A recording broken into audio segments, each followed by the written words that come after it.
Hello friends, আমি শুভম। এখন কথা বলবো হলিউডের সিনেমা নোবডি 2। নোবডি 1 বিশাল বড় হিট, নোবডি 2 এর জন্য মানুষ অপেক্ষা করছিল। ফাইনালি দেখলাম আমি, কেমন লাগলো সিনেমাটা সেটা নিয়ে কথা বলবো এই ভিডিওতে। এই সিনেমাটা বিদেশে আগে রিলিজ করে গেছে বাইরে, বাট এখানে রিসেন্টলি রিলিজ করলো। রিসেন্টলি বলতে বেশ কিছুদিন হয়ে গেছে, আমার দেখতে একটু লেট হলো। দেখলাম ফাইনালি, কেমন লাগলো সেটা নিয়ে কথা বলবো এই ভিডিওতে। এইবার এই সিনেমাটাকে আমি একটা ভালো সিনেমা হিসাবেই কিন্তু কনসিডার করব। তার কারণ হচ্ছে, তার প্রধান কারণ যে এই সিনেমাটা যা প্রমিস করে এবং যা ডেলিভার করে তার মধ্যে না বেশি ডিফারেন্স নেই। এই সিনেমাটা আপনাকে আউটস্ট্যান্ডিং কিছু বা মাথা খারাপ করা কিছু প্রমিস করছে না এবং সেরকম কিছু ডেলিভারও করছে না। এই সিনেমাটা আপনাকে প্রমিস করে যে আমি আপনাকে এন্টারটেইন করব, এবং এই সিনেমাটা কিন্তু এন্টারটেইন করতে পারে। এর গল্পটা কি দেখুন, গল্পটা কিন্তু আহামরি যে গল্প, কারণ অ্যাকশন কমেডি এরকম ধরনের সিনেমা তো আহামরি গল্প কিছু প্রমিস করে না। যারা নোবডি 1 দেখেছে তারা যা জানে যে একজন মানুষ যে আগে হয়তো এরকম কিছু রিস্কি কাজ করতো, অ্যাকশন ফ্যাকশন করতো, কিন্তু এখন সে নোবডি হয়ে গেছে। সে একদম একটা মানে শহরের কোনায় বাস করে, ফ্যামিলি নিয়ে থাকে, ঝুট ঝামেলা থেকে দূরে থাকে, কিন্তু তার ফ্যামিলির ওপরে যখন কোনো বিপদ আসে তখন সেই লোকটা কিভাবে তার পুরোনো লাইফে ফিরে যাচ্ছে, আবার অ্যাকশন করছে, এই নিয়ে এই সিনেমা হয়। এখানেও সেই গল্পটাই ফলো করছে সিনেমাটা। তারা একটা মানে উইকেন্ড কাটাতে যাচ্ছে, হলিডে কাটাতে যাচ্ছে, এবং সেখানে গিয়ে প্রবলেমে পড়ে যাচ্ছে। তার ফ্যামিলি যখন প্রবলেমটার মধ্যে জড়িয়ে পড়ছে তখন সে কিভাবে তার পুরোনো লাইফটাকে আবার ফিরিয়ে আনছে, এটাই এখানে দেখানো হতে চলেছে। এইবার এই সিনেমাটার মধ্যে যেই জিনিসটাকে খুব ভালোভাবে রাখা হয়েছে, অ্যাকশন কমেডি, তো এই দুটো জিনিসই এই সিনেমার মধ্যে খুব ভালোভাবে আছে। অ্যাকশন এবং কমেডি, এবং দুটোকে যেভাবে ব্লেন্ড করেছে সেটা আউটস্ট্যান্ডিং।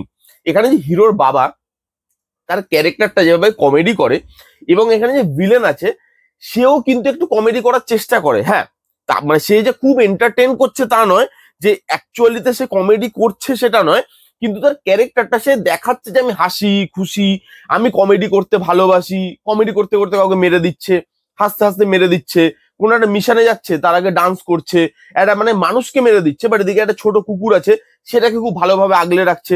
তো এই যে ভিলেনিশ ক্যারেক্টারটা, ওটাকে একটু কমেডি ওয়েতে প্রেজেন্ট করার চেষ্টা করা হয়েছে, যে মানে সেই জিনিসটা দেখে লোকের হাসি পাচ্ছে না হয়তো, কিন্তু সে ভেতরে তাকে এন্টারটেইন করার জন্য সে কমেডি করে যাচ্ছে।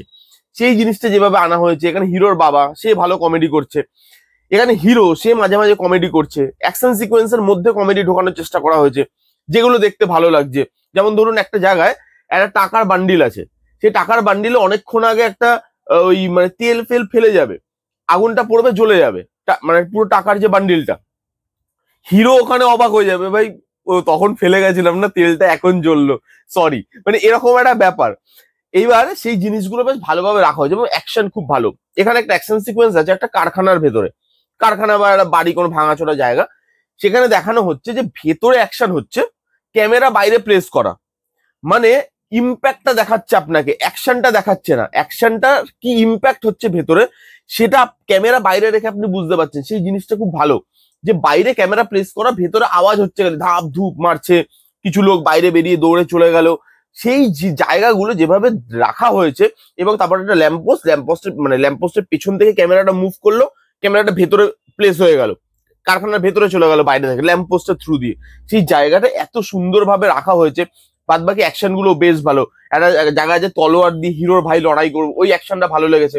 পার্কের ভেতরে একটা অ্যাকশন আছে, সেই অ্যাকশনটা ভালো, কালারফুল করা হয়েছে অ্যাকশনটাকে, যেহেতু পার্ক, একটা ওয়াটার পার্ক, তার ভেতরে অ্যাকশন হচ্ছে, তো সেই জায়গাটা ভালো লাগবে আপনার দেখতে। তো অ্যাকশন কমেডি দুটোর ব্লেন্ডিং খুব ভালো। এখানে না গল্পটাকে আননেসেসারি পেঁচানো হয়নি। মানে এই ধরুন, আমি আগের দিন একটা সিনেমা রিভিউ করছিলাম, থালাইভি বলে, বিজয় সেতুপতি, নিত্যা মেননের। সেটা দেখবেন ওয়ান লাইনার একটা গল্প, সেটাকে 2.5 ঘন্টার একটা সিনেমা টেনে টেনে বড় করা হয়েছে, দেখতে বোরিং লাগে সিনেমাটা। এখানে গল্পটা মেকার্সরা জানে যে গল্পটা আমার অত বড় সিনেমার গল্পই নয় যে যেটা দিয়ে আমি 2.5 ঘন্টা টানতে পারবো। তারা কি করেছে, স্মার্টলি বলেছে দর্শককে তোমরা এন্টারটেন হতে এসছো, এন্টারটেন হও, বেশি মাথা লাগানোর দরকার নেই। আমি প্রমিসও করিনি মাথা লাগাতে হবে। 1.5 ঘন্টা সিনেমা বানিয়েছে। 1.5 ঘন্টা কখন শুরু হয় কখন শেষ হয় আপনি বুঝতেই পারবেন না। অ্যাকশন হচ্ছে, কমেডি হচ্ছে, এন্টারটেনিং হলেন, 1.5 ঘন্টার মধ্যে সিনেমা শেষ। মজা লাগবে দেখতে, আপনার টাইমটাকে ওয়েস্ট করছে না, আপনার যেটুকু দরকার সেটুকু টাইম দিচ্ছে সিনেমার জন্য। সেই জিনিসটা ভালো, যে যেটুকু দরকার সেটুকু টাইম দেওয়া হয়েছে, এবং সেই জিনিসটা জাস্টিফাইড, ভালো লাগে। কম্প্যাক্ট করা হয়েছে, ক্রিস্প করা হয়েছে, বোর ফিল হন না আপনি, এবং কোথাও আপনার মনে হয় না যে এই জায়গাটা ড্র্যাগ করছে সিনেমাটা। বিজিএম ভালো, কালার টোন ভালো, প্রত্যেকের পারফরমেন্স ভালো, প্রত্যেকের পারফরমেন্স। বিশেষ করে এখানে হিরোর যে ওয়াইফ, তার লাস্টের দিকে পারফরমেন্স খুব ভালো, ভিলেনের পারফরমেন্স আমার ভালো লেগেছে, তাকে খুব একটা বেশি স্পেস দেওয়া হয়নি, কিন্তু সেই জায়গায় ভালো লেগেছে আমার দেখতে। একটা পুলিশ অফিসার আছে, তার পারফরমেন্স আমার ভালো লেগেছে, হিরোর পারফরমেন্স, তার ছেলে মেয়ে, তার বাবা ভাই, এই জিনিসগুলো আমার বেশ ভালো লেগেছে। পারফরমেন্স কিন্তু আপনি এনজয় করবেন, মানে এই ধরনের সিনেমার জন্য যেরকম ধরনের পারফরমেন্স দরকার ওরকমই ধরনের পারফরমেন্স আছে, আহামরি নয়, বাট এরকম মনে হয় যে একদম আপনি দেখতে পাচ্ছেন না, থিমটার সঙ্গে যায়, যেই জায়গাটাকে বাছা হয়েছে সেই জায়গায় যেভাবে কালার টোন করা হয়েছে, কালারফুল অ্যাকশনের মধ্যে যেভাবে কালারটাকে মানে ঢুকিয়েছে, টুইস্ট অ্যান্ড টার্নস ওরকম নেই, কিন্তু অ্যাকশনটা করতে করতে যেই জিনিসগুলোকে তারা প্লেস করছে বা প্ল্যান করছে সেগুলো আপনি বুঝতে পারবেন, সেগুলো আপনাকে মজা দেবে এবং সেই জিনিসগুলো আপনার ভালো লাগবে। এবং অ্যাকশন গুলো ভালোভাবে ডিজাইন করা, হ্যান্ড টু হ্যান্ড অ্যাকশন হচ্ছে, ঠিক আছে, একটা বোটের ওপরে অ্যাকশন আছে, সেই জায়গাটা ভালো ভালো। এই সিনেমার যদি একটাই আমি নেগেটিভ দিক বলি, এই সিনেমাটা ইমোশনালি আপনাকে গ্র্যাব করতে পারে না, যেহেতু খুব ছোট সিনেমা, যেহেতু খুব কম টাইম দেওয়া হচ্ছে এই ক্যারেক্টার গুলো, এই যে প্রবলেমটা, তার সাথে আপনি কানেক্ট করতে পারছেন না, কারণ তাদের কানেক্ট করার মোটিভ নেই যে আমি দর্শককে কানেক্ট করাবো সাবজেক্টটা দিয়ে, তাদের সেই মোটিভটা ছিল না। তাদের মোটিভটা ছিল দর্শক জানে যে আমি এই গল্প দেখাই, এই গল্প আমি দেখাবো, এবং এই গল্প দেখানোর পর আমি স্ট্রেট কাট গল্প দেখে আমি মুভিটা শেষ করে বেরিয়ে যাব। কিন্তু সেখানে যে ইমোশনালি আপনি কানেক্ট হচ্ছেন, তারাও যে আপনাকে ইমোশনালি কানেক্ট করতে চাইছে সেই জিনিসটা নয়, সেই জন্য গল্পটার মধ্যে ইমোশন থাকলেও আপনি কানেক্ট ফিল করেন না। এই একটা জিনিস আমার খারাপ লেগেছে। আপনি দরকার পড়লে 10 মিনিট বেশি নিয়ে নিন, ইমোশনালি আরেকটু জায়গাপত্র ছিল আপনার গল্পে, সেই জায়গাগুলো ভালো করে ডেভেলপ করলে আমার মনে হতো আরো ভালো হতো, আর বেশি লোক এখানে এঙ্গেজ হতে পারতো। সব দিক থেকে আমি সিনেমাটা এনজয় করেছি, ওয়ান টাইম ওয়াচের জন্য ভালো একটা সিনেমা, পপকর্ন খেতে খেতে আপনি দেখে নিলেন, মাথা লাগালেন না, সেই হিসাবে ভালো একটা সিনেমা। এই ছিল নোবডি 2 সিনেমাটার রিভিউ। কারা কারা দেখেছেন অলরেডি কমেন্ট করে জানান আপনাদের কিরকম লেগেছে।